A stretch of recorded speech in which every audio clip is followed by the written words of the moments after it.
میرے آقا دو جہاں صلی اللہ علیہ وسلم کے غلاموں، بندہ مومن اس کا بڑا مقام ہے۔ ابو داؤد کے اندر میرے سرکار دو جہاں صلی اللہ علیہ وسلم کا فرمان ہے، میرے آقا نے فرمایا کعبہ تو حرمت والا ہے، تو شان والا ہے، اللہ کا گھر ہے، ساری دنیا تیری طرف منہ کر کے نمازیں پڑھتی ہے، لیکن کعبہ تجھ سے زیادہ حرمت،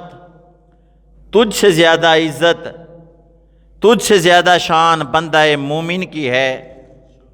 مومن تجھ سے زیادہ شان والا ہے، مومن کا مقام تجھ سے زیادہ ہے۔ تو میں ایک دن سوچ رہا تھا،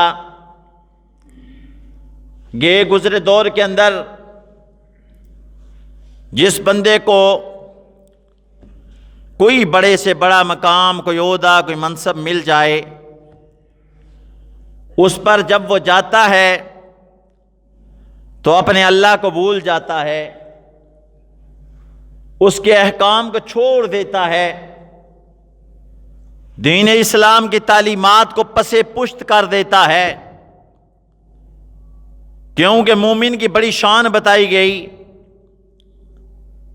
اور جب سرکار دو عالم صلی اللہ علیہ وسلم کی ولادت والا وہ 12 ربیع الاول کا دن آتا ہے،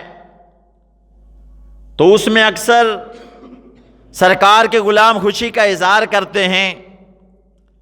جلوس نکالتے ہیں، ہاتھوں میں جھنڈے،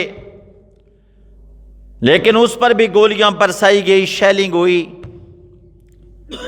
کتنے لوگوں کے سینے چھلنی کیے گئے، اور جو بڑے افسر ان کی ایک کال لیک ہوئی تو میں نے بھی سنی، میرے پاس بھی ابھی وہ موجود ہے موبائل کے اندر۔ وہ ایک دوسرے سے کہہ رہا ہے بڑا آفیسر کہ تم نے لاشیں چند گرا دینا تھی، چند لاشیں گرا کر ان پہ ڈال دیتے تو پھر جلوس آگے کیسے جاتا؟ تمہیں ہر چیز لکھ کر دینا پڑتی ہے، سمجھانا پڑتی ہے، تم افسر کیسے بنے ہو، تمہیں یہ بھی نہیں پتا؟ تو میں سوچ رہا تھا کہ منصب اور عہدے پر یہ پہنچ کر آج کتنے باغی ہو گئے کہ کہہ رہے ہیں کہ لاشیں گرا دینا۔ اوے اس مسلمان کی عظمت کی تو قسمیں اٹھائی گئی، اس کی بڑی شان بیان کی گئی، فرمایا مومن کو گالیاں دینا کبیرہ گناہ ہے۔ میرے آقا نے فرمایا من آذا مسلمان فقد آذانی ومن آذانی فقد آذ اللہ، جس نے مسلمان کو تکلیف دی، فرمایا اس نے مجھ محمد کو تکلیف دی، جس نے مجھے تکلیف دی اس نے اللہ کو دکھ دیا، تکلیف دی۔ تو میرے نبی صلی اللہ علیہ وسلم کے غلاموں، بندہ مومن کو تکلیف دینا یہ سرکار مدینہ کو تکلیف ہے، میرے نبی کو دکھ ہوتا ہے، تو جو سرکار کو دکھ دے، میرے مصطفیٰ فرماتے اس نے اللہ کو دکھ دیا۔ تو سورہ احزاب میں ارشاد فرمایا ان الذین یؤذون اللہ ورسولہ لعنہم اللہ فی الدنیا والآخرہ، کہ جو اللہ اور اللہ کے رسول کو ایذا دیتے ہیں، تکلیف دیتے ہیں، ان پر دنیا میں بھی لعنت ہے اور آخرت میں بھی لعنت ہے، ان کے لیے اللہ نے ذلت والا عذاب تیار کر کے رکھا ہے۔ تو میں نے کہا عام بندے کی تکلیف مصطفیٰ کو تکلیف ہے، سرکار کو دکھ ہوتا ہے، تو یہ کہہ رہے ہیں کہ قتل کر دینا۔ اوے مسلمان کی جان تو بڑی قیمتی ہے، ایک ایذا کی کوئی قیمت نہیں دے سکتا، تو مسلمان کا قتل تم نے اتنا آسان سمجھ لیا ہے۔ حالانکہ سرکار نے فرمایا، بخاری میں حدیث ہے، المسلم من سالم المسلمون من لسان و یدہ، مسلمان وہ ہے جس کے ہاتھ اور زبان سے دوسرے محفوظ رہیں، دوسروں کو تکلیف نہ دے۔ تو تم کیسے مسلمان ہو کہ تمہیں کوئی منصب یا عہدہ ملے تو تم کہتے ہو کہ لاشیں گرا دینا چاہیے تھی، مسلمانوں کا خون کر دینا چاہیے تھا، یہ مسلمان کا خون بڑی حرمت والا خون ہے، بڑا قیمتی خون ہے۔ جب قیامت والا دن ہوگا تو ایک وہ بندہ جس کو کسی نے قتل کیا مقتول، تو وہ قاتل کو گھیرے باندھ سے پکڑے گا، پکڑ کر اللہ کے عرش کے سامنے کھڑا کر دے گا، کہے گا اللہ اس نے مجھے قتل کیا تھا، اس سے پوچھ میرے مالک اس نے مجھے قتل کیوں کیا تھا۔ تو وہ اللہ کی عدالت میں اپنا کیس لے کر جائے گا۔ تو میرے رؤوف الرحیم نبی کے غلاموں، رب کائنات نے اپنی لا ریب کتاب میں ارشاد فرمایا وَمَن يَقْتُلْ مُؤْمِنًا مُتَعَمِّدًا فَجَزَاؤُهُ جہنم، جو مسلمان کو جان بوجھ کر قتل کرتا ہے اس کا ٹھکانہ جہنم ہے، دوزخ ہے۔ حضرت عمر فاروق رضی اللہ تعالیٰ عنہ نے حضرت احنف بن قیس سے پوچھا کہ دنیا میں جاہل کون ہے؟ احنف بن قیس رضی اللہ تعالیٰ عنہ یہ بھی سرکار کے صحابی ہیں، کہنے لگے عمر فاروق جاہل وہ انسان ہے جو دنیا کے بدلے اپنی آخرت کو بیچ دیتا ہے، یعنی سودا کر دیتا ہے، دنیا اچھی ہو جائے آخرت بعد دیکھی جائے گی۔ ہمارے اندر بھی کتنے لوگ ہیں نا جو کہتے ہیں بعد دیکھی جائے گی، تو فرماتے ہو جاہل انسان ہے جو دنیا کے بدلے اپنی آخرت کو بیچ دیتا ہے۔ تو عمر فاروق نے فرمایا اس سے بھی بڑا جاہل میں تمہیں بتاتا ہوں، فرمایا جو دوسرے کی دنیا کی خاطر اپنی آخرت بیچ دیتا ہے وہ اس سے بھی بڑا جاہل ہے۔ تو میں سوچ رہا تھا وہ جو افیسر ہیں اپنے بڑوں کو خوش کرنے کے لیے کہہ رہے ہیں کہ مسلمانوں کا خون گرایا جائے، لاشیں گرا دی جائیں، ان کو قتل کر دیا جائے، تو سرکار دو عالم صلی اللہ علیہ وسلم نے مومن کی بڑی شان بیان فرمائی ہے کہ مومن بہت بڑی شان والا ہے۔ واب ابن منبہ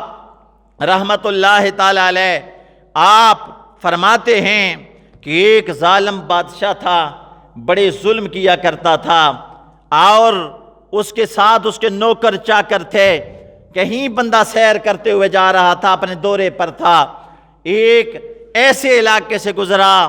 جو اس کو بڑا پسند آیا۔ جب پسند آ گیا تو اس نے کہا میں نے یہاں اپنا محل بنانا ہے،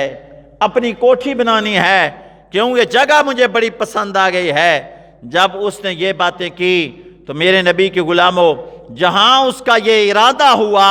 کہ اپنی کوٹھی بنانی ہے، اسی کوٹھی کے جو نقشہ اس کے ذہن کے اندر تیار تھا اس میں ایک جھونپڑی تھی، اور جھونپڑی کچی تھی، گھاس پھوس کی جھونپڑی تھی، وہاں ایک بوڑھی مائی رہتی تھی، اور وہ اس نے اپنے نوکروں سے کہا جاؤ اس مائی سے بات کرو اور اسے کہہ دو کہ مائی جگہ مجھے بڑی پسند آئی ہے، تو ہم سے مول لے لے، قیمت لے لے، تو یہ جگہ ہمیں دے دے، ہم نے یہاں کوٹھی تیار کرنی ہے۔ تو مائی کے پاس اس کے نوکر گئے، کہنے لگے مائی قیمت لے لے، تو یا تیری جھونپڑی کو ہم گرائیں، تو یہاں ہم نے بادشاہ کا محل تیار کرنا ہے۔ تو مائی رو کر کہنے لگی ماں باپ نے مجھے شادی کر کے یہاں دیا تھا، خاوند کا وصال ہو گیا، اولاد ہے کوئی نہیں، بس چند دنوں کی مہمان ہوں، بادشاہ کوٹھی بنائے یا کوٹھا بنائے اس کی مرضی، لیکن مر جاؤں تو پھر بنانا، میرے زندہ ہوتے ہوئے یہ میں جھونپڑی تمہیں گرانے نہیں دوں گی۔ جب مائی نے انکار کر دیا،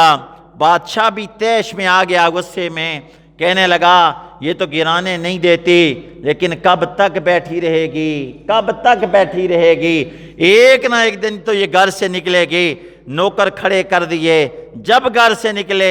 جھونپڑی گرا کے مستریوں سے کہنا دیوار جلدی تیار کرو، آئے تو دیکھے کہ نقشہ ہی بدلا ہوا ہے۔ مائی جب کام کے لیے کہیں باہر نکلی، واپس آئی تو دیکھا اس کی جھونپڑی گر گئی، بادشاہ کی کوٹھی کا نقشہ تیار ہو رہا ہے، بنیادیں تیار ہو رہی ہیں۔ اتنے میں وہ رو کر کہنے لگی او میرے اللہ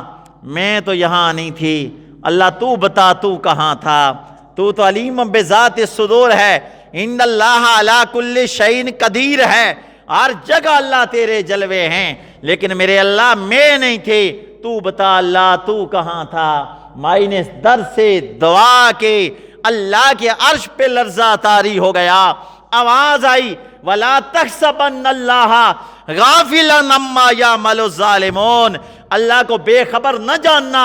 ظالموں کے کاموں سے، اللہ باخبر ہے، دیکھ رہا ہے انما یؤخرہم لیوم تشخص فیہ الابصار، اللہ نے ایک دن کے لیے ڈیل دے رکھی ہے جس دن اللہ کے خوف ہیبت سے آنکھیں کھلی کی کھلی رہ جائیں گی، یعنی معاشر کا وہ دن ایسا ہوگا ہر بندہ ڈرے گا، یہاں تک علماء فرماتے ہیں کلیجہ منہ میں آیا ہوگا، نہ واپس سینے میں جا سکتا ہے نہ باہر آ سکتا ہے، اتنا ہر بندہ مشکلات میں ہوگا، کوئی کسی کی طرف دیکھنے کی ہمت نہیں رکھے گا، وہ ایسا دن ہوگا۔ فرمایا اس دن کے لیے مہلت دی ہے، رسی اللہ کے ہاتھ میں ہے، تو اس درد سے وہ مائی روتی ہے، تو اللہ ظالموں کے کاموں سے بے خبر نہیں، اس نے ایک مہلت دی ہے کہ دیکھو یہ کرسی پر کیا کرتے ہیں۔ تو میرے آقا دو جہاں صلی اللہ علیہ وسلم کے غلاموں، وہ دن پھر بڑا مشکل ہے،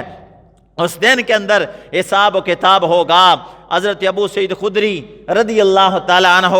آپ روایت کرتے ہیں کہ میرے رؤوف الرحیم نبی صلی اللہ علیہ وسلم وادی بطحہ کے اندر تھے، وادی بطحہ کے اندر سرکار کے صحابہ بھی تھے، میرے مصطفیٰ بھی تھے۔ کہنے لگے ایک شخص آیا سرکار سے اپنی کوئی کہانی روداد سنانے کے لیے، لیکن موقع نہ اس کو مل سکا کہ وہ اکیلے میں اپنی کہانی سنائے، سرکار کی بارگاہ میں اپنا درد سنائے، بات کرے، موقع اس کو نہ مل سکا۔ سرکار اس لشکر کے ارد گرد چکر لگا رہے ہیں، جب میری سرکار فجر کی نماز پڑھانے کے لیے جا رہے تھے تو وہ بندہ دوڑ کر آگے آیا، اس نے سرکار کی اونٹنی کی مہار پکڑ لی، جب پکڑ کر کھڑا ہو گیا میری سرکار نے فرمایا میری سواری کو جانے دے، تجھے جو تیری طلب ہے وہ دے دیا جائے گا، تیرا سوال پورا کر دیا جائے گا۔ لیکن وہ نہ مانا، رستہ روک لیا۔ سرکار کے ہاتھ میں چابک تھا، میرے آقا نے ہلکا سا چابک لگایا،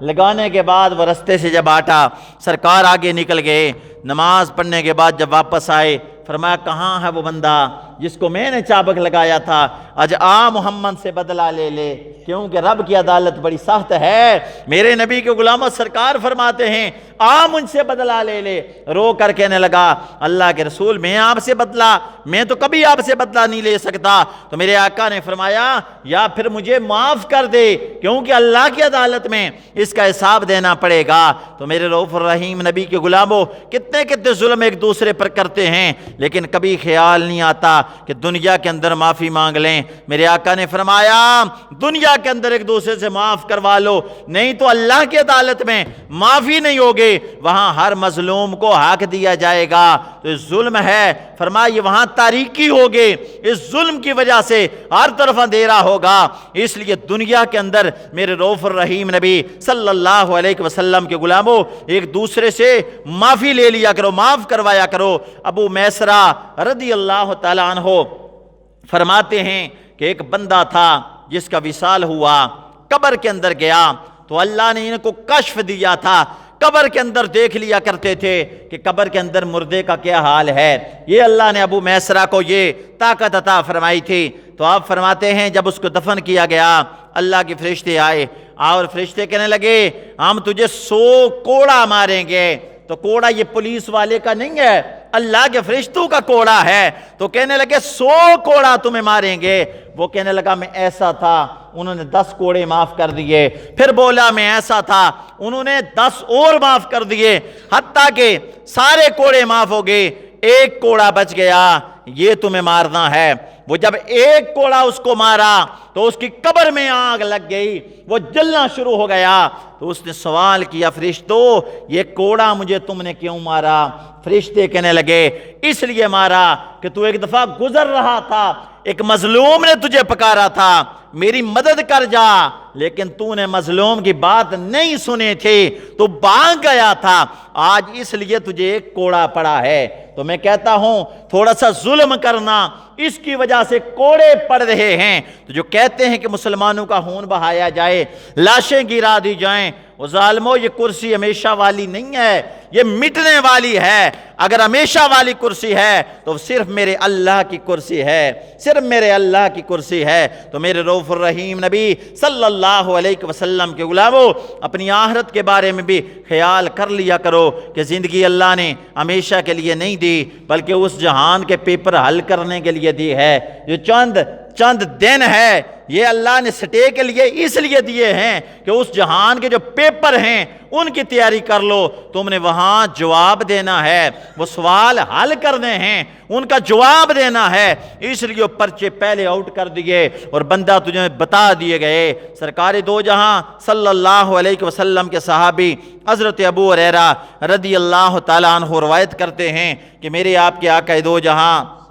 صلی اللہ علیہ وسلم نے فرمایا کہ میرے صحابہ تم جانتے ہو غریب بندہ کون ہے، مفلس کون ہے؟ تو وہ کہنے لگے اللہ اور اللہ کا رسول بہتر جانتے ہیں غریب کون ہے، مفلس کون ہے، لیکن ہمارے نزدیک ہماری سمجھ میں یہ آتا ہے کہ غریب وہ بندہ ہے، فرمایا جس کے پاس درم و دینار نہیں ہے، جس کے پاس سامان نہیں ہے۔ تو اللہ کے رسول صلی اللہ علیہ وسلم نے فرمایا وہ غریب نہیں ہے جس کے پاس دنیا کا سامان نہ ہو، وہ غریب نہیں ہے جس کے پاس روپیہ پیسہ نہ ہو، آؤ میرے غلاموں میں تمہیں بتاتا ہوں غریب بندہ کون ہے۔ صحابہ کرام کہنے لگے اللہ کے رسول آپ بتا دیں غریب کون ہے۔ تو میرے رؤوف الرحیم نبی نے فرمایا وہ بندہ ہے جو قیامت والے دن آئے گا، نمازیں بھی ہوں گی، روزے بھی ہوں گے، آج بھی اس کے پاس ہوگا، زکوٰۃ بھی اس کے پاس ہوگی، یہ سارے اعمال اس کے پاس ہوں گے، لیکن اس کے پاس اور لوگ آئیں گے کہیں گے یا اللہ اس نے حق مارا تھا،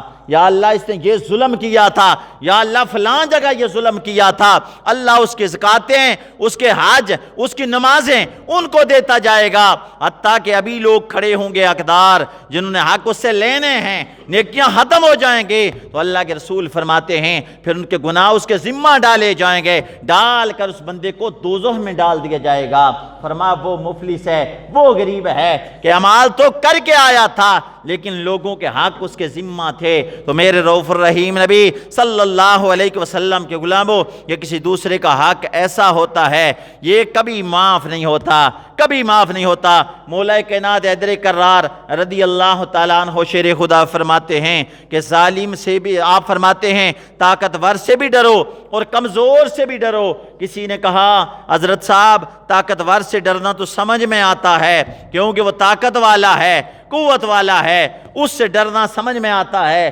لیکن کمزور سے ڈرنا سمجھ میں نہیں آتا، وہ ہے ہی ماڑا کمزور، نہ روپیہ پیسہ، نہ اس کے بازو، نہ کوئی اور قوت، نہ اس کی کوئی سنتا، اس سے ڈرنا یہ سمجھ میں نہیں آتا۔ فرمایا خود تو کمزور ہے لیکن اس کا اللہ بڑی پاور والا ہے، اللہ کمزور نہیں ہے اس لیے ڈرو کہ اس کا اللہ بڑی طاقت والا ہے۔ اور میرے رؤوف الرحیم نبی نے فرمایا 3 دعاؤں کی قبولیت میں شک نہیں، ڈائریکٹ رب کی بارگاہ میں جاتی ہیں۔ ایک فرمایا مسافر کی دعا، اور پھر فرمایا مظلوم کی دعا اور والد کی دعا، یعنی مظلوم ایسا ہے اس کے رب کے درمیان پردہ کوئی نہیں ہے، دعا ڈائریکٹ اللہ کی بارگاہ میں جاتی ہے۔ تو میرے رؤوف الرحیم نبی صلی اللہ علیہ وسلم کے غلاموں مظلوم کی بددعا سے ڈرا کرو۔ تو ایک دوسرے کا حق مارنا، چھیننا، مال دبانا یہ بھی ایک بہت بڑا گناہ ہے، کبیرہ گناہوں میں سے ہے۔ ایک جگہ میں تقریر کر رہا تھا میرپور کے اندر، تو وہاں ایک انسپیکٹر صاحب آئے، کہنے لگے آج جس حوالے سے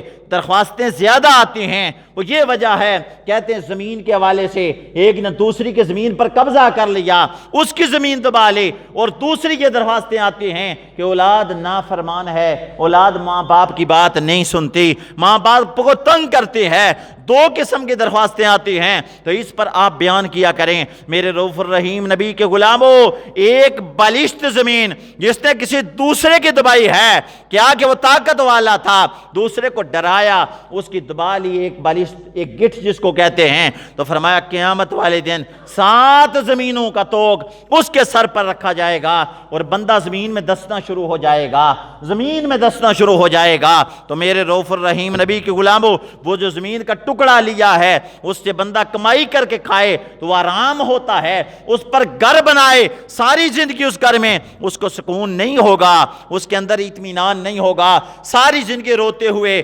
ذلت کی زندگی اس ٹکڑے پر گزارے گا۔ اگر کمائی کر کے کھائے گا تو وہ آرام اس کے اندر جائے گا، اس کا سجدہ اللہ کی بارگاہ میں قبول نہیں ہوگا۔ اس کے روزے قبول نہیں ہوں گے، حتیٰ کہ یہاں تک حضرت عبداللہ ابن عمر فرماتے ہیں کہ ہم سے کوئی پوچھے زمین کا ٹکڑا تو بڑی بات ہے، کہتے ہیں کہ 9 درہم کسی کے اپنے تھے اور 10واں درہم آرام کی کمائی کا تھا، تو وہ فرماتے ہیں جب تک وہ درہم اس کے پاس ہے، اس نے 10 درہم کا کپڑا خریدا اور وہ کپڑا زیب تن کیا، بنوا کر جسم پہ لگایا، فرماتے ہیں جب تک وہ کپڑا اس کے جسم پر ہے اللہ اس کی نمازیں بھی قبول نہیں کرتا، اللہ اس کے روزے بھی قبول نہیں کرتا، اللہ حج، زکوٰۃ، صدقہ خیرات یہ چیزیں اس بندے کے قبول نہیں ہوتے۔ فرمایا اس وقت قبول ہوں گی جب حلال کی کمائی ہوگی۔ حتیٰ کہ میرے اعلیٰ حضرت تاجدار بریلی فرماتے ہیں اگر ڈور چوری کی ہے جس سے وہ کپڑے بنوائے گئے، فرمایا کپڑے جب تک اس نے لگائے ہیں اللہ اس کی نمازیں قبول نہیں کرتا۔ تو میں سوچ رہا تھا کہ ظالمو تمہاری کرسی کتنی ایک مضبوط کرسی ہے جس پر تم عاشق رسول کے خون بہا رہے ہو، نبی کے عاشقوں کو قتل کر رہے ہو،